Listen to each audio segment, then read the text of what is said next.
그리스도께서 대신 죽으심으로 우리의 죄를 사하셨고 죽음에서 부활하심으로 영원한 생명을 얻게 하심을 알고 있으며 그 사실을 믿고 있는데 왜 내 마음은 뜨겁지 못하고 성경이 얘기하는 믿음의 역사는 우리의 삶에서 그토록 거리가 멀게 느껴질까요?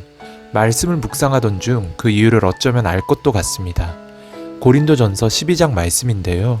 이 말씀의 문체가 조금 우습게 느껴지기도 합니다. 만일 발이 이르되 나는 손이 아니니 몸에 붙지 아니하였다 할지라도 이로써 몸에 붙지 아니한 것이 아니요 만일 온몸이 눈이면 듣는 곳은 어디며 온몸이 듣는 곳이면 냄새 맡는 곳은 어디냐. 말씀을 처음 문득 읽었을 때에는 이게 대체 무슨 말일까 싶기도 하고 말씀의 내용이 상식적으로는 너무나 말이 안 되는 것이기에 웃음마저 났습니다. 발이 나는 손이 아니니까 몸도 아니라고 주장한다니요. 그런데 이 어이없는 상황이 어쩌면 바로 오늘날 우리 교회의 모습인지도 모르겠습니다. 사도 바울은 교회로 부르심을 받은 우리들을 가리켜서 지체라고 부릅니다. 우리 중 누군가는 팔이고 발이고 귀이며 눈이기도 한 것인데 너는 나랑 상관없다 하는 삶을 사는 것이죠.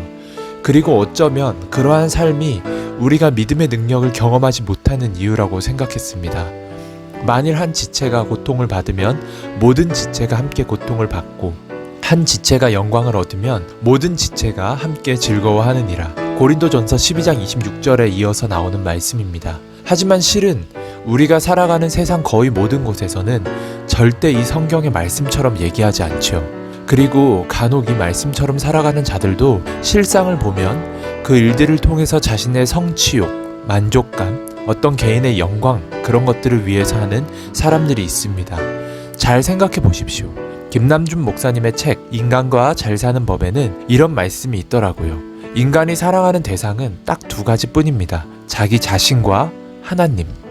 많이 사용되는 영어 표현 중에 If they could, they would, but they can't, so they don't 라는 말이 있습니다. 이 문장의 의미처럼 만약 그들이 할 수 있었다면 했을 것이에요.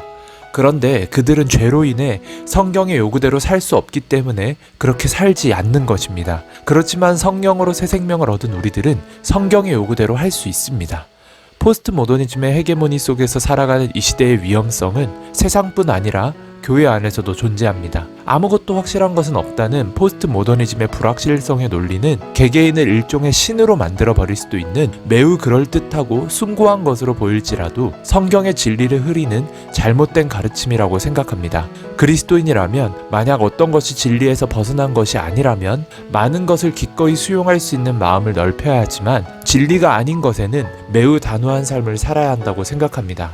한번 떠올려 보세요. 성경에서 단 한 번이라도 어떤 개인의 안위나 자신의 유익을 쫓아 살라는 말씀을 읽으셨던 적이 있으십니까?